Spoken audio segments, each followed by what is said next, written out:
여러분 반갑습니다. 박명영 목사의 지성적 영성생활 메시지 12번째입니다. 오늘은 하나님의 일에 참여하는 자세라는 제목으로 말씀을 드리고자 합니다. 오늘은 마가복음 11장 말씀을 통해서 은혜를 받으려고 하는데요.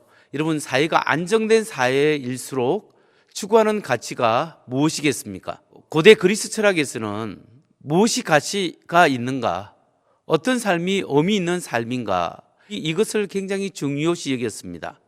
그러니까 사람들은 덕스러운 삶을 중요하게 여겼던 것입니다. 그래서 사회가 안정될수록 가치와 윤리가 중요하다, 이렇게 생각되어졌죠. 그런데 현대 사회가 현대화될수록, 불완전한 사회가 될수록 무엇이 실용적인가, 무엇이 효과적인가, 이것을 중요하게 여깁니다. 현대 사회는 실용주의 철학과 진화론의 영향을 받아서 어떤 것이 참된 것인가라는 가치를 추구하는 것이 아니라 어떤 것이 효과적인가, 실용을 중요시 여기는 그런 사회가 되었습니다. 그렇다면 여러분, 하나님 나라의 사역의 원리는 과연 무엇이겠습니까? 하나님의 나라의 사역의 원리는 무엇을, 어떤 가치를 중요하게 여기겠습니까? 기독교적인 가치는 어떤 것이 참된 것인가, 이것을 중요하게 여깁니다. 효과적인 것보다 과연 참된 것이 무엇인가, 참된 것을 추구하는 것이 기독교적인 가치입니다. 이런 점을 고려해 볼 때 우리가 하나님 나라를 위하여 살아갈 때 필요한 신앙의 자세는 무엇일까요? 첫째는 하나님 말씀에 순종하는 마음의 자세가 필요합니다. 하나님 말씀에 순종하는 것, 이것이 참된 가치요, 우리의 참된 마음가짐입니다. 마가복음 11장 2절로 3절에 보면 이르시되 너희는 맞은편 마을로 가라. 그리로 들어가면 곧 아직 아무도 타보지 않은 나귀 새끼가 매여 있는 것을 보리니 풀어 끌어오라. 만일 누가 너희에게 왜 이렇게 하느냐 묻거든 주가 쓰시겠다 하라. 그리하면 즉시 이리로 보내리라 하시니. 이 말씀에 보면 예수님께서 예루살렘으로 들어가시는데 나귀 새끼를 타고 들어가고자 했습니다. 아직 한 번도 타보지 않은 나귀 새끼를 예수님께서 타고 들어가시려고 할 때 저쪽에 가서 나귀 새끼가 있는데 그것을 끌어와라. 근데 주인이 왜 끌어가냐 하면 주가 쓰시겠다 하라 라고 말하라고 합니다.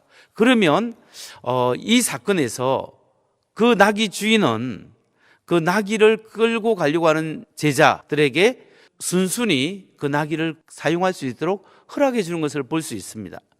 바로 이것이 순종입니다.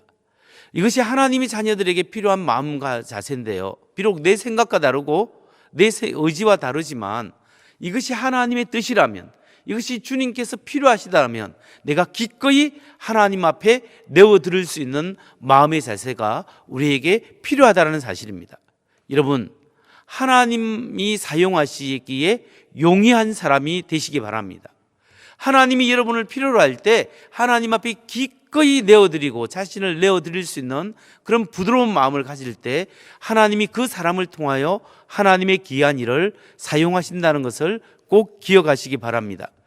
마지막으로 우리가 한 가지 더 살펴볼 것은 하나님의 일에 참여하는 사역의 원리는 겸손과 섬김입니다.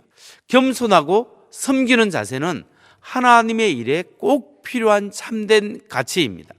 그리고 사역의 원리죠. 여러분, 왜 예수님께서 나귀 새끼를 타고 예루살렘으로 들어가려고 했을까요? 그 이유는 스가랴 선지자의 예언을 이루려고 하신 것인데요, 스가랴서 9장 9절에 보면 시온에 따라 크게 기뻐할지어다, 예루살렘에 따라 즐거이 부를지어다. 보라, 내 왕이 내게 임하시리니 그는 공의로우시며 구원을 베푸시며 겸손하여서 나귀를 타시나니 나귀의 작은 것 곧 나귀 새끼니라. 이 말씀대로 예수님께서는 예루살렘 들어갈 때 나귀 새끼를 타고 들어가십니다. 왜 예수님께서 나귀 새끼를 타고 들어가시는가? 그것은 하나님의 통치 방식과 연관되어 있다는 것을 알 수 있죠. 하나님께서 이 세상을 다스리는 원리는 나귀 새끼를 타고 예루살렘에 들어가듯이 겸손하고 섬기는 원리입니다. 여러분, 저 하나님은 절대 권력을 가지신 분이에요. 그 하나님께서, 가장 힘이 센 하나님께서 이 세상을 다스리는 통치의 원리는 무엇이겠습니까? 그것은 대단한 파워, 힘을 이용해서 사람들을 억압하는 것이 아니라 하나님의 리더십은 겸손하게 섬기는 것이라는 것을 우리가 알 수 있습니다. 여러분, 바로 이것이 하나님의 일을 하는 원리입니다. 하나님의 은혜가 아니면 내가 할 수 없습니다. 하나님의 은혜 때문에 내가 여기까지 왔습니다. 오늘도 하나님의 은혜 때문에 내가 살아가고 있습니다. 하나님이 부족한 사람을 불쌍히 여기시고 하나님의 은혜를 더하여 주옵소서. 내가 그때 주님의 일을 감당할 수 있습니다. 이렇게 고백하는 것이 굉장히 중요한 것입니다. 오늘도 하나님의 말씀에 순종하고 겸손하게 남을 섬기는 참된 하나님의 사람들 되시기를 주의 이름으로 축원합니다. 기도 제목 나누겠습니다. 하나님의 일에 순종하는 마음, 하나님 앞에 차원에서 하나님 앞에 기꺼이 드리고자 하는 마음이 있게 하옵소서. 그리고 하나님의 일에 섬기고 그리고 겸손히 예수님을 닮아갈 수 있는 그런 마음을 주옵소서. 우리 함께 잠시 기도합니다. 하나님 아버지, 가장 힘이 세신 권능의 주님께서 인간의 몸으로 오셔서 나귀 새끼를 타고 예루살렘에 입성하셨습니다. 이처럼 하나님의 통치는 겸손과 섬김으로 우리에게 다가왔습니다.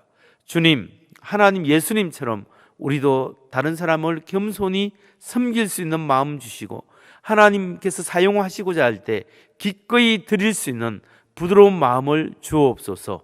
감사하며 예수님 이름으로 기도합니다. 아멘. 다음 주에 뵙겠습니다. 샬롬.